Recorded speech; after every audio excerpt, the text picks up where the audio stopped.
Hello everyone.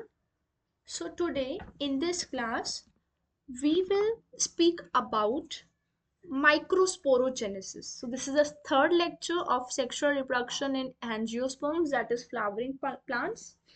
So let's begin with this topic.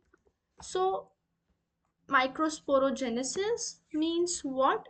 Microsporogenesis means formation of microspores. Formation of microspores. Now, what is microspores? Microspores is nothing but it is known as pollen grains. It is known as pollen grains. Okay, it is known as pollen grains. So in the last lecture I had taught this structure of TS of mature anther. So this sac, I told this is a pollen sac, and this pollen sac we also say it as microsporangium. And microsporangium is the place where microsporogenesis occurs. So this is the site of microsporogenesis. This is known as pollen sac. So total there is 1, 2, 3, 4 pollen sacs. And these pollen sacs, you can see it consists of microspore, like it you can say first of all it consists of sporogenous tissue. Sporogenous tissue. And from this sporogenous tissue, there will be formation of microspores. So microspores will be stored in microsporangium, and this is only the site of production. So this is site of microsporogenesis, and this is also storehouse of pollen grains.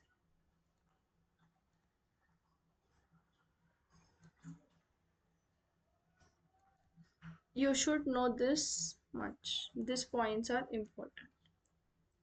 Okay, so let's come towards microsporogenesis. So in microsporogenesis, the first thing you should know is sporogenous tissue. Sporogenous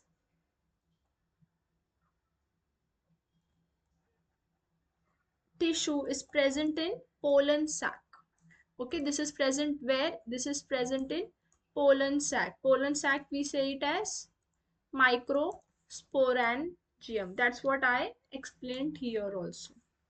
Okay, so these cells are diploid cells, means 2n. They are diploid. Okay, these cells are also known as MMC, or we can say PMC. Now what is MMC and PMC? Microspore mother cell. Mother cell, or we can say PMC means pollen mother cell. So these are the cells from which pollen grains are formed. So we say it as mother. Okay, so this diploid cell, okay, this is a diploid cell. This cell undergoes first cell division. It undergoes first cell division, that is meiosis. It undergoes meiosis. So we know that there are two parts in meiosis. So let's say about part 1. So in part 1 meiosis, what will happen? This diploid cell, which is a sporogenous cell, it will convert into two haploid cell. Two haploid cell. Okay, and this two haploid cell is referred to as, like, it is like the first time division, like you can say this is also microspore. Okay, and these two will again undergo meiosis, meiosis 2. So you will get, total you will get 4 cell. How many cells you will get? Total you will get 4 cells. So these are 4 in number and these are microspores. So we say microspore tetrad. We say microspore tetrad. Okay, and these all are haploid. These all are haploid. After this, what happens is there will be like each cell, each microspore will undergo a, like it will undergo this mitosis. Now each this cell, each cell we referred as microspore. Now microspore, I told that microspore is pollen grain. Okay, so each microspore means one pollen grain which is haploid undergoes mitosis. Okay, I will draw a huge diagram. So one pollen grain undergoes mitosis, and after undergoing mitosis what will happen, there will be formation of two cells within one pollen grain. One will be known as generative cell, which will be smaller in size, and there will be one known as vegetative cell. So this cell is known as generative cell and the abound cell is known as vegetative cell.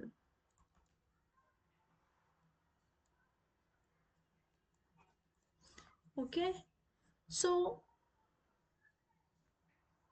this is still here, but our ultimate goal is that pollen, like we have to form male gamete, right? So after this there will be one more cell division which will be mitosis. Okay, again there will be mitotic division, so you can write mitotic division, you can write mitosis simply, and you will get this generative cell will produce two male gametes. So I can show this way that there is vegetative cell and you have two male gametes. So these are two male gametes. This is one male gamete and this is one male gamete, and this cell which I am showing in green, that is vegetative cell. Okay, I hope this is understandable. This is vegetative cell. Okay, and these two are male gametes which are haploid. Even vegetative cell is haploid. This is about like how how is the formation of pollen grain and the male gametes. So first of all there will be meiosis 1 which will give you two cells, and then there will be meiosis 2 which you will get out of, like after undergoing meiosis 2 there will be, you will get a pollen grain. Okay, so we can say that there is one division here. How many division here? There is one meiosis, like directly I can write here meiosis. So this is mainly meiosis, like you can say meiotic division. This is the first division here. Okay, this is the first division here. Okay, and then if we move forward, then you can see that this pollen grain, okay, pollen grain, which is also known as microspore, this microspore undergoes mitosis. Okay, it undergoes mitosis. So here this is second cell division, and we that is of mitosis. You should know this. And there is again one more division to form two male gametes from generative cell. Okay, two male gametes from generative cell. See, generative cells forms two male gametes, and vegetative cell forms pollen tube. Okay, so you should know this much. What is the role of vegetative cell and what is the role of generative cell? Okay, so this is like if I want to write that how many total divisions. So total division is one meiosis and two mitosis. To form what? To form, it will give you two male gametes and plus one vegetative cell.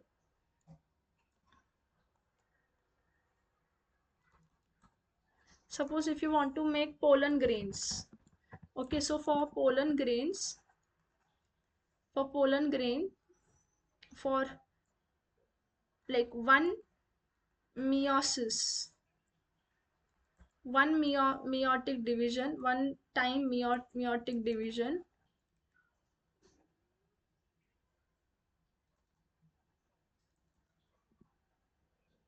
one time meiotic division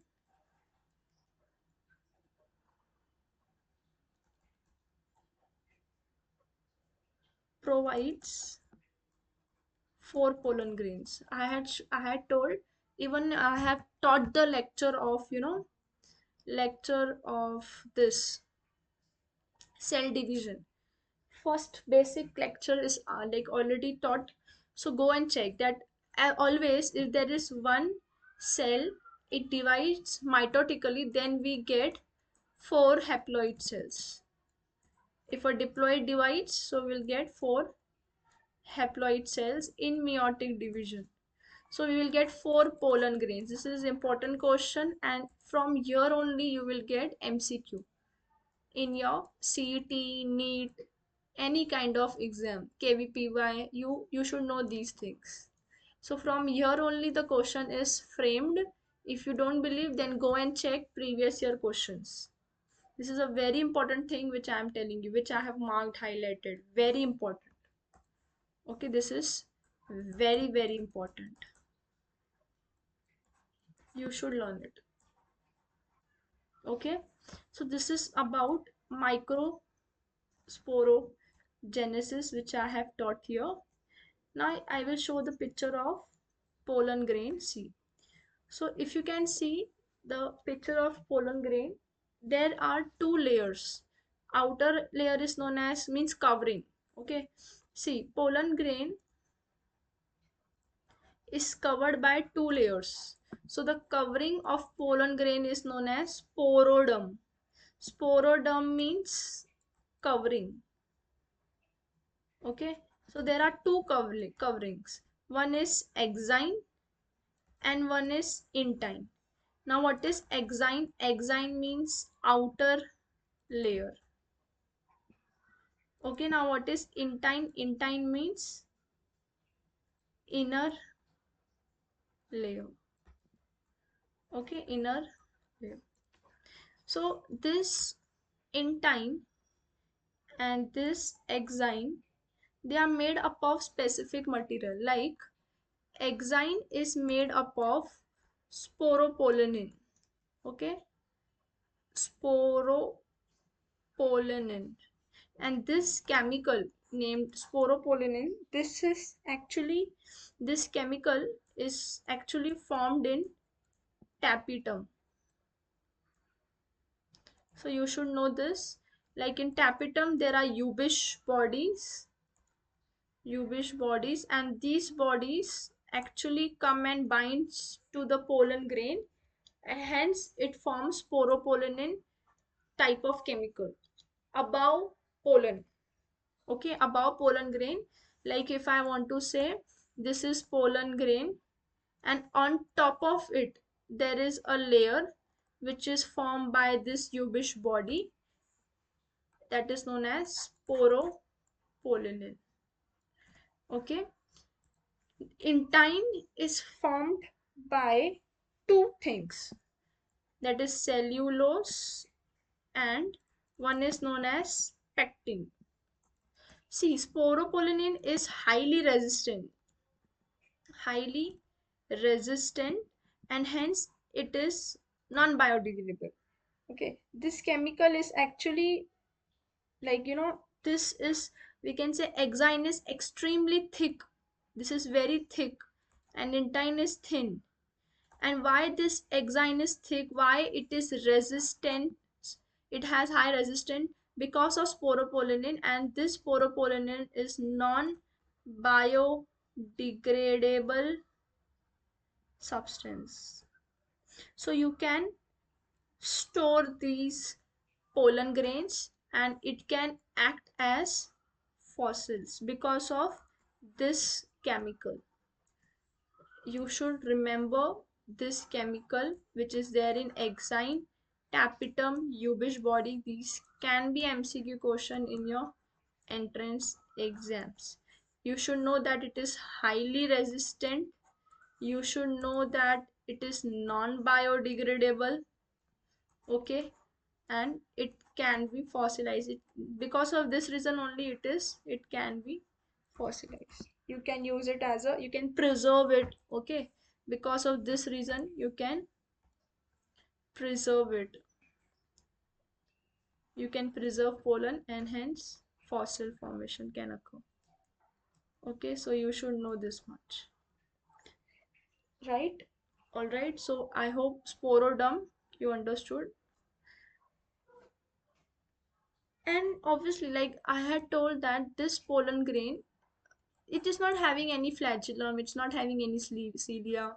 So this pollen grain is non-motile. It is non-motile.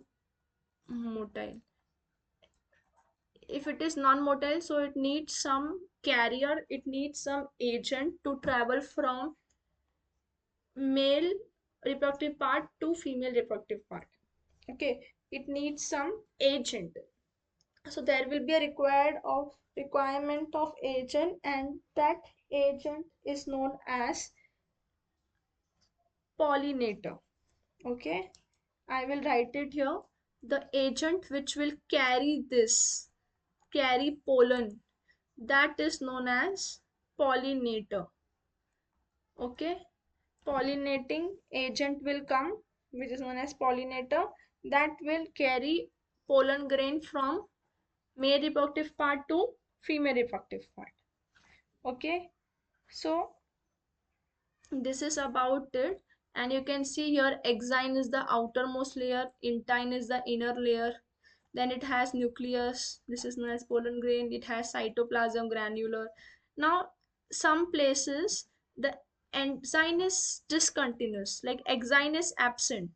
So the places where exine is absent on this pollen grain, that those places are known as germ pore. Okay, see, if I draw pollen, and if I am drawing exine, see, I have not drawn exine at this place and at this place. So these places where there is absence of exine, okay, what is there where there is absence of exine, that is known as germ pore. And this germ pore is the place from where pollen tube will emerge. Pollen tube will emerge means it will come out. Okay, so the pollen tube can easily come out from this germ pore.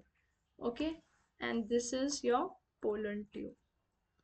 Now what is the use of pollen tube?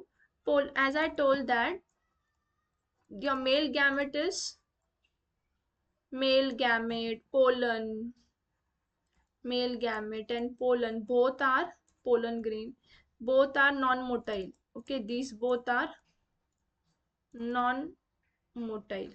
See, male gametes, we have two male gametes. So these two male gametes are carried by pollen tube. So pollen tube takes two male gametes to the female part. When see now when this pollen tube will form, when it will form when the um, pollen will land on stigma. Okay, whenever the pollen will land on stigma, then there will be a formation of pollen tube. Okay, there will be a formation of pollen tube.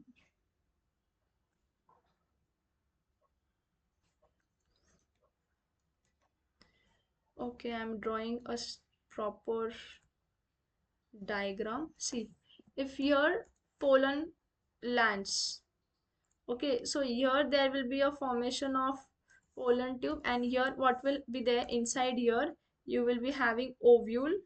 Okay, embryo sac will be there, and there this pollen tube will go and carry itself towards the egg. It will carry two male gametes towards the egg. Okay, so pollen tube is important. It is a carrier, or you can say it is a transporter. Okay, it is a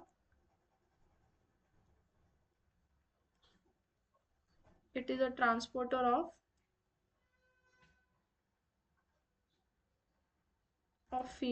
of two male gametes. Okay, so this is about it. And then you can see that pollen tube, like pollen grain, it undergoes the pollen grain, it undergoes the division which is known as mitosis.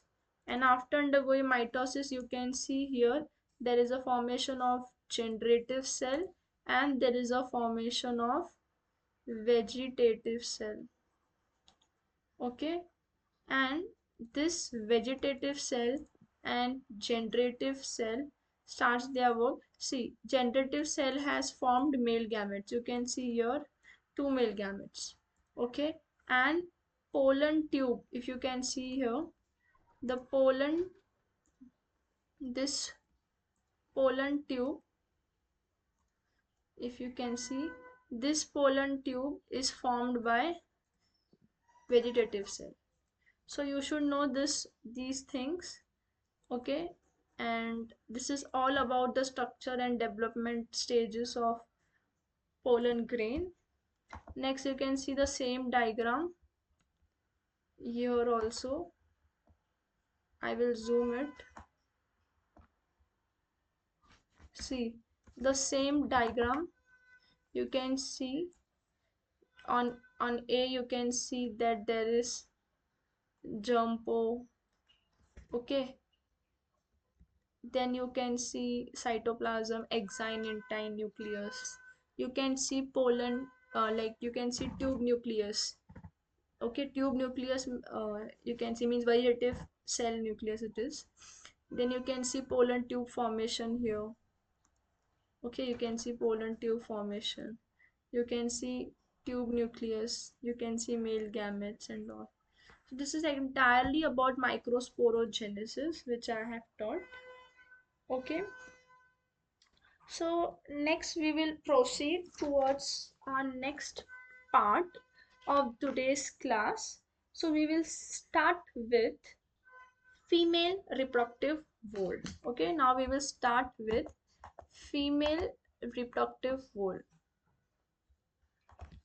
Okay, we will start with female reproductive part. Okay, we will start with this. So I hope you are ready, and let's begin with this.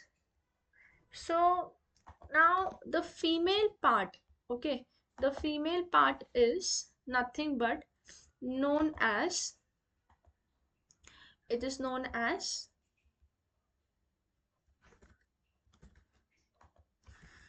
mm, it is known as a gynoecium. Okay, what it is known as? It is known as a gynoecium. Now I'm taking one picture of, a flower, and I will show you gynoecium.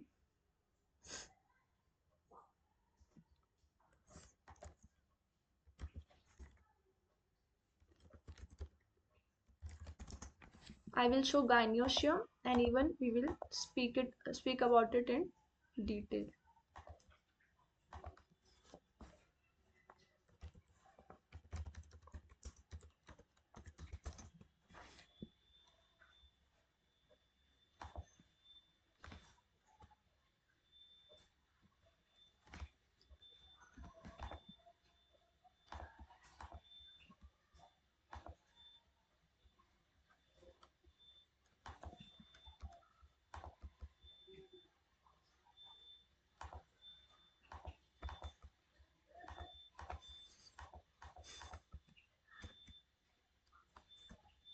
Okay, I will put it here.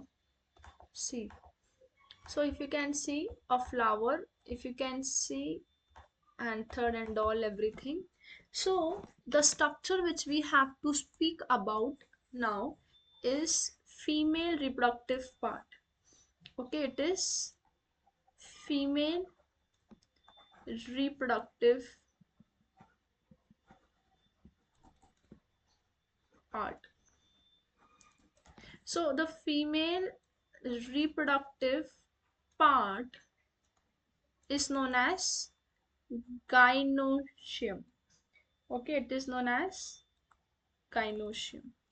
Gynoecium, if I want to say a unit of gynoecium, individual member, it is known as carpel. Okay, another, there is one more word for gynoecium, that is known as pistil. Okay, that is known as pistil. This is the second name for gynoecium. This is the individual member. Carpel is nothing but it is individual member. What is carpel? It is individual member. Okay. So now speaking about the parts of gynoecium. So the topmost part which you can see here, which I am coloring with pink color here. So this part is known as stigma. Okay, and the part which you can see here, with I am coloring with yellow color, that is known as a style, and the red portion which I am coloring, this red portion is known as ovary. Okay, so there are total three parts.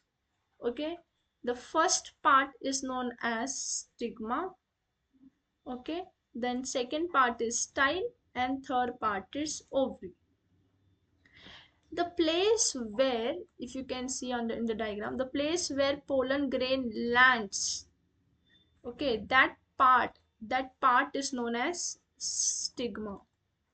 So stigma is the first part, and this is the landing area of pollen, landing area of pollen grain. If you will see the second part, that is style. So style is elongated cylindrical like part, and style is a part, you can say a passage for pollen tube. And finally you have the third part known as ovary, and this ovary is the place of fertilization where egg is present. Okay, so ovary. Speaking about ovary, ovary is a place like ovary is a place where you will have ovules. Okay, ovary is a place where you will have ovules. So like the typical example of like the ovary, like there are many types of ovary. The typical example of ovary is known as anatropous, like anatropous ovule. Okay, we will study about anatropous ovule, the typical example of this in angiosperm. So let's speak about it. See, so I spoke about this, right? So now what is the role of ovary? Okay, like it has egg, fine, it has ovules, this is also okay, but ultimately what is the role of this? Okay, see, ovary converts into fruit. If you will, like in the post fertilization we will study that ovary is converting itself into a fruit. Okay, if I draw ovary, so ovary has ovules. Okay, what ovary is having? Ovary is having ovules. So there will be ovary, like inside this is ovary, and ovary will possess these ovules, if you can see here. Okay, which I am shading with yellow. These are nothing but these are ovules. So the arrangement of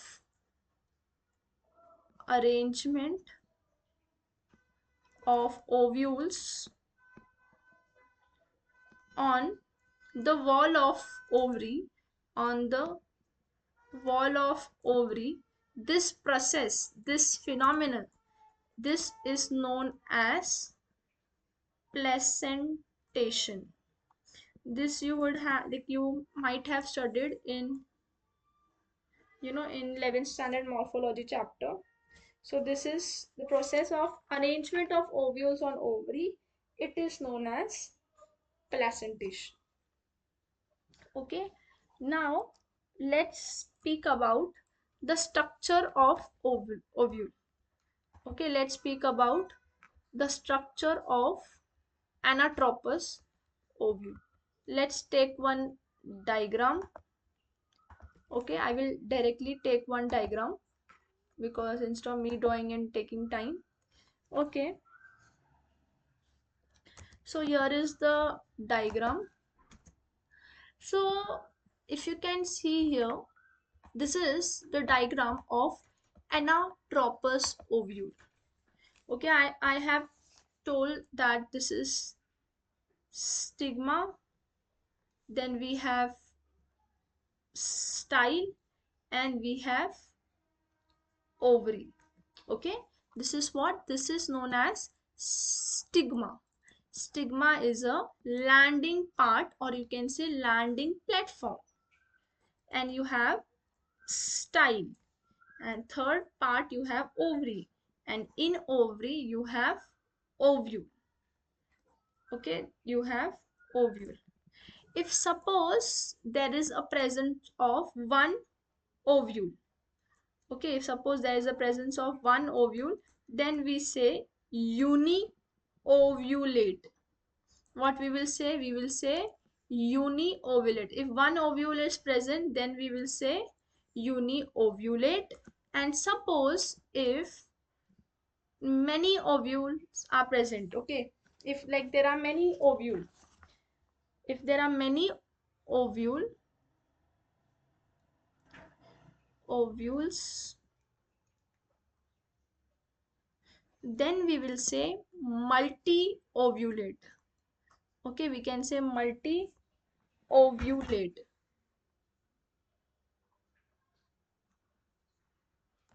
Okay, so you should know about these two terms. Even there are more two terms you can say. Suppose if the carpels, now what is carpel? It is a unit of this. I had taught. See, I have written what is carpel. Carpel is nothing but it is unit of female reproductive part, that is gynoecium's unit. So the carpel, if suppose the carpels are fused in condition, like they are fused in a flower, and it can also be freely present. If they are fused, then this condition is known as syncarpous condition.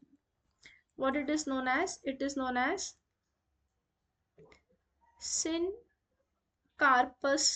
condition.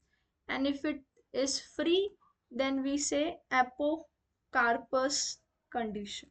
Apo means free, carpal. Apo means free and carpus means carpel. Carpel is the unit, like a unit of gynoecium.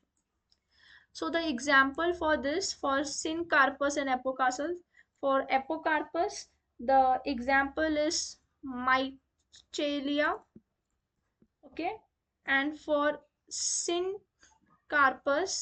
the example is brinjal, okay. So you should know at least this much of examples, okay. So this is the basic which I have taken till now. Now let's proceed forward. So let's come towards this anatropous ovule, okay. Now if I want to say about, let me draw one diagram here.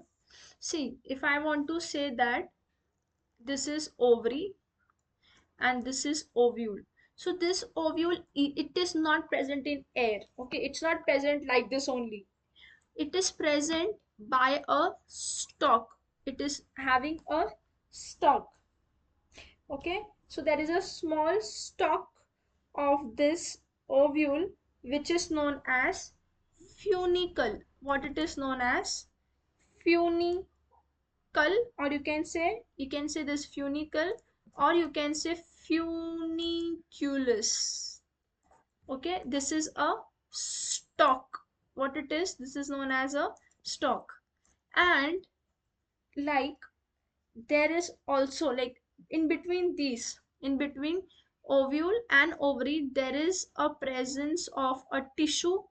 This tissue is known as placenta. What it is known as? It is known as placenta, okay. You should know this. It is a tissue which is attached by the ovary, like on this tissue only the ovule develops, you can say on this tissue the ovule develops, okay. So this is the two terms which you should know, placenta and funicle, or you can say funiculus. So here in the diagram there is a presence of funicle and placenta. So this is basically attached, okay. If I want to draw this ovary, so this is attached to ovary here, okay. Here this is placenta, okay. I will draw placenta with different color. See, this is ovary, suppose ovary wall, and here there is placenta, okay. So this is placenta, okay, and then you have funicle, and then you have, this entire structure is of ovule, okay. I hope this is clear. So speaking about it again, so now if you can see here, there are two parts. The uppermost part is the chalaza end, the topmost part, and the lower point where you can see a opening, this point is known as micropyle, okay. Micropyle is the place where you can see a opening, okay, small opening, and this is actually covered. There is no opening on chalaza end. You should know this much. Now the name of the structure is anatropous, okay. Now why this name is anatropous ovule, okay. Here the name is anatropous because this type of ovule is having micropyle and funiculus, like side by side. If you can see, the micropyle is actually near to funicle, and the micropyle is present downwards. So here micropyle and funicle are adjacent, they are adjacent to each other, and plus they are, and plus this micropyle is downward. So you should know, and because of this two reasons, this is known as anatropous ovule. There are many type of ovule, but the basic, or you can say the general type, the common type of ovule which we say is anatropous ovule. Okay, then you can see that there are coverings. Okay, what are these? These are coverings, and these coverings are known as inner covering. See, you can see there is inner covering here and there is outer covering. So we say inner integument and outer integument. Okay, if you move forward, inner, like inside, then you can see that there is a thing known as embryo sac. This is embryo sac. Okay, embryo sac is the main, you can say this is the place where megasporogenesis occurs. Megasporogenesis occurs. Now what is megasporogenesis? Megasporogenesis means formation of megaspore. Okay, this is formation of megaspore.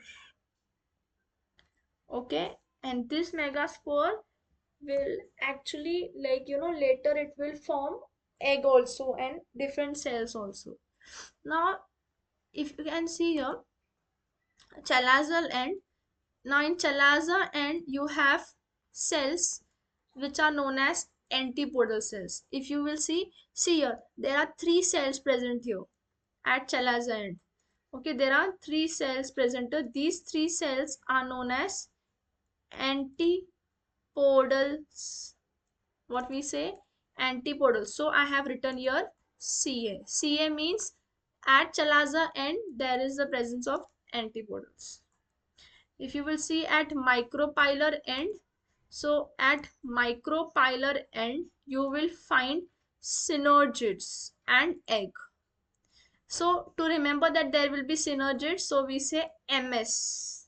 What we say? We say ms. Ms means at micropylar end there will be synergids, and like in middle of these two synergids you have egg. Now what is egg? Egg is nothing but, egg is female gamete, female gamete, and this egg is bigger, so we say mega. Mega means bigger. See, microspore, it is like, we can say that the microspore is, we say smaller, so we say micro. Mega means bigger. See, now why we say mega? Because here there is storage of nutrition, there is some stored reserved food for the upcoming embryo development. Okay, if you can see here light green, I will show it. This light green structure, this is known as nucellus. Okay, and this nucellus is nothing but nutritive in nature. Okay, what it is? It is nutritive in nature. Okay, so this is about the basic. Okay, this is a very basic part which I have taken of, you know anatropous ovule.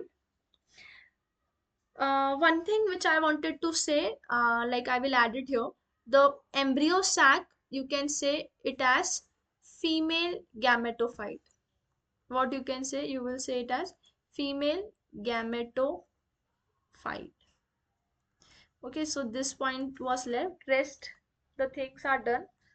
You can see here there is one good diagram of, this is a diagram, very great diagram, you can say, of microsporogenesis. You can see here that it is starting from microspore site, okay, which is a diploid cell. Now what is microsporocyte? That is a sporogenous cell.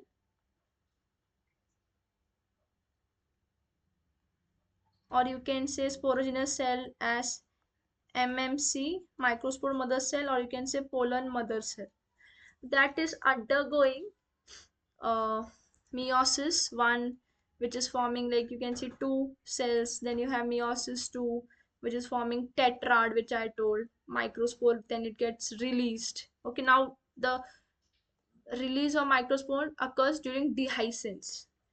Okay, then you have mitosis one in pollen grain, which where you get vegetative and vegetative cell and generative cell.